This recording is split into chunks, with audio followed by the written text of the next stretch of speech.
শুক্রবার মহাকরণে আয়োজন করা হলো এক সাংবাদিক বৈঠকের। সাংবাদিক সম্মেলনে উপস্থিত ছিলেন রাজ্যের বিদ্যুৎ মন্ত্রী রতন লাল নাথ।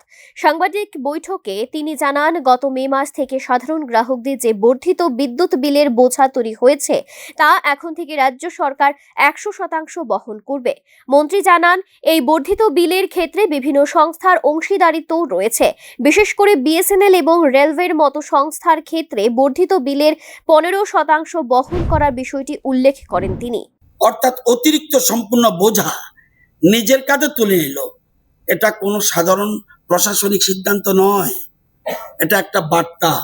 এই সরকার সংখ্যার সরকার নয়, এই সরকার মানুষের সরকার।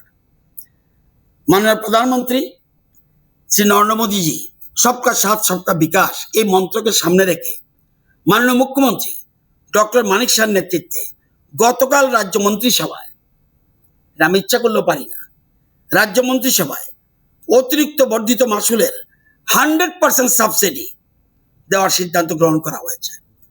এই জন্য সরকারের তহবিল থেকে 77,57 লক্ষ টাকা ভর্তুকি ছাড়াও এই আরো অতিরিক্ত 117,13 লক্ষ টাকা ব্যয় হবে।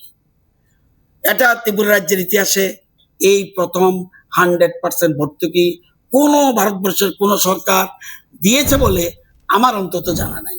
বিদ্যুৎ মন্ত্রীর এই ঘোষণার পর হয়তো কিছুটা স্বস্তির নিঃশ্বাস ফেলবে রাজ্যের জনগণ। সরকারের এই সিদ্ধান্তের ফলে সাধারণ বিদ্যুৎ গ্রাহকদের উপর বর্ধিত বিলের অতিরিক্ত চাপ অনেকটাই কমবে বলে জানালেন মন্ত্রী।